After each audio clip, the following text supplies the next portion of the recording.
বন্ধুরা, লাউয়ের তো অনেক রকম রেসিপি নিশ্চয়ই খেয়েছো তোমরা। লাউ ঘন্ট, লাউ চিংড়ি, লাউয়ের ঝোল, লাউয়ের ডাল। আজকে লাউয়ের একেবারে নতুন ধরনের একটা এত ভালো রেসিপি শেয়ার করছি, যেটা মাছ মাংস ছেড়ে তোমরা খেতে চাইবে, এক থালা ভাত খেয়ে ফেলতে পারবে লাউয়ের এই রেসিপিটা দিয়েই। সত্যি অসাধারণ টেস্ট হয় লাউয়ের। আজকের রেসিপিটা আমি তোমাদের শেয়ার করছি, একবার হলেও ট্রাই করে দেখো। তো এখানে দেখো আমি গোল লাউ নিয়েছি, তোমরা চাইলে যে লম্বা যে লাউ হয় সেটিও নিতে পারো। তো আমি এখানে হাফ লাউ কেটে নিয়েছি। আর লাউয়ের খোসাটা বেশি মোটা করে ছাড়াবে না, একটু পাতলা করে লাউয়ের খোসাটা ছাড়িয়ে নেবে। তো এইভাবে দেখো পিলারের সাহায্যে আমি পাতলা করে লাউয়ের খোসা ছাড়িয়ে ফেলেছি। আর এইভাবে লাউয়ের খোসাটা ছাড়াবার পর এবার যেটা হচ্ছে লাউ আগেই ভালো করে ধুয়ে পরিষ্কার করে নেবে, নিয়ে তারপর খোসা ছাড়াবে। আর এবার লাউ এইভাবে স্লাইস করে করে কাটতে হবে। তো মোটামুটি হাফ ইঞ্চি মতন মোটা এইরকম স্লাইস করে করে লাউটা কেটে নেবে তোমরা, ঠিক যেভাবে আমি দেখো কেটে দেখাচ্ছি এইরকম স্লাইসভাবে কাটতে হবে।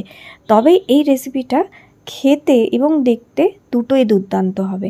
তো এইভাবে দেখো লাউ কাটা হয়ে গেছে, এক টুকরো আর একটা টুকরো আমি কেটে নিচ্ছি। আর তোমরা যতটা প্রয়োজন ততটা তৈরি করতে পারো। গোটা লাউ যদি রান্না করতে হয় গোটা লাউটাও রান্না করতে পারবে। তো এইভাবে দেখো স্লাইস করে করে কেটে নেবে। একটু বড় করে কাটা হলেও কোনো অসুবিধা নেই, বরং খেতে ভালোই লাগবে। তো এইভাবে সম্পূর্ণ লাউটাই দেখো আমি এইরকম স্লাইস করে করে কেটে নিয়েছি, ঠিক আছে। এবার আমরা একটা মশলা তৈরি করে নিই। তো এখানে একটা মিক্সার গ্রাইন্ডার নিয়েছি, তার মধ্যে আমি দুটো কাঁচা লঙ্কা দিয়েছি। ঝাল একটু বেশি খেতে চাইলে আরও দুটো কাঁচা লঙ্কাও দিতে পারো। একটু গরম জলের মধ্যে কয়েকটা কাজু ভিজিয়ে রেখেছিলাম, তো সেই 5-6টা কাজু, ভেজানো কাজু আমি এর মধ্যে দিয়ে দিলাম। আর দিচ্ছি ছোটো চামচের 1 চামচ সর্ষে, আর দেবো অল্প একটুখানি জল। এবার এই মশলাটা আমাদের বেটে নিতে হবে। বাটার জন্য আমি এখানে ব্যবহার করছি দেখো আগারো রিগাল পার্সোনাল ব্লেন্ডার। এই ব্লেন্ডারটি ছোট্ট, খুব সুন্দর একটা ব্লেন্ডার হচ্ছে। 3টে আলাদা আলাদা জার পেয়ে যাবে। সবথেকে ছোটো জারে অল্প মশলা বাটতে ভীষণ সুবিধা, খুবই ছোটো রান্নাঘরে রাখতে সুবিধা, ব্যবহার করতে কাজ করতেও খুবই সুবিধাজনক একটা ব্লেন্ডার হচ্ছে। তো চলো মশলা এটাই বাটা হয়ে গেল দেখো। এবার একটি কড়া নিয়ে নেবে, আর তার মধ্যে 2 ছোটো চামচ সর্ষের তেল দেবে। 2 ছোটো চামচ সর্ষের তেল দিয়ে 1 চামচ কালো জিরে ফোড়ন দেবো এখানে। এবার এই মশলাটা ভালো করে আমাদের একটু ভেজে নিতে হবে। একটু মশলাটা ভাজা হলেই তারপরে এর মধ্যে সেই যে লাউগুলো আমরা স্লাইস করে রেখেছিলাম সেটি এর মধ্যে দিয়ে ভালো করে নাড়িয়ে চাড়িয়ে নেবো। কালো জিরে প্রায় 1 চামচ মতন দেবে, মানে একটু বেশি পরিমাণ দেবে বন্ধুরা, তাহলে খেতে ভালো হবে। আর এবার এখানে আমি স্বাদ মতন 1 ছোটো চামচ নুন দিয়ে দিচ্ছি। আর হলুদের পরিমাণটা খুব সামান্য দেবে।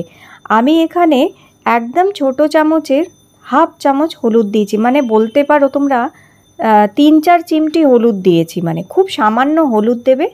1টি অথবা 2টি কাঁচা লঙ্কা গোটা দিয়ে এটা ঢাকা দিয়ে কিছুক্ষণ রেখে দিতে হবে।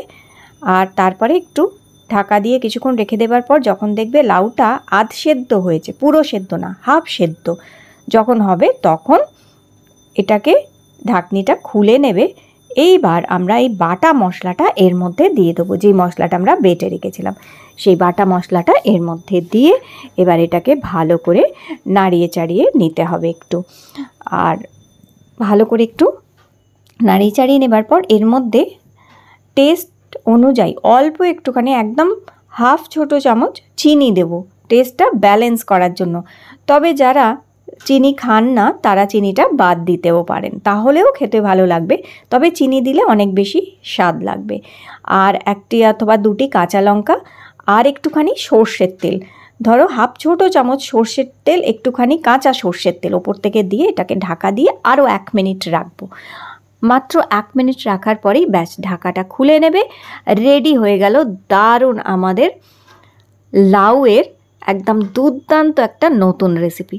নাম যে কী দেবো আমি বুঝতে পারছি না, কিন্তু আমার মনে হলো লাউটা আজকে এইভাবে রান্না করি। বন্ধুরা, এত অসাধারণ খেতে হয়েছিল না, আমি তোমাদের বলে বোঝাতে পারবো না। তোমরা মাছ মাংস ফেলে এটা খেতে চাইবে, এত টেস্ট হয়েছিল লাউয়ের এই রেসিপিটা। নামটা নয় তোমরা কমেন্টেই দিয়ে দাও যে কি নাম দেয়া যেতে পারে লাউয়ের এই রেসিপিটার, কিন্তু সত্যি অসাধারণ খেতে লেগেছিল। একবার হলেও অবশ্যই ট্রাই করে দেখো লাউয়ের এই রেসিপিটা, দারুণ খেতে লাগবে। আর রুটির সাথেও ভালো লাগবে এটা খেতে, ভাতের সাথে তো লাগবেই। তো রেসিপি ভালো লেগে থাকলে লাইক দিও, চ্যানেল সাবস্ক্রাইব করে রেখো।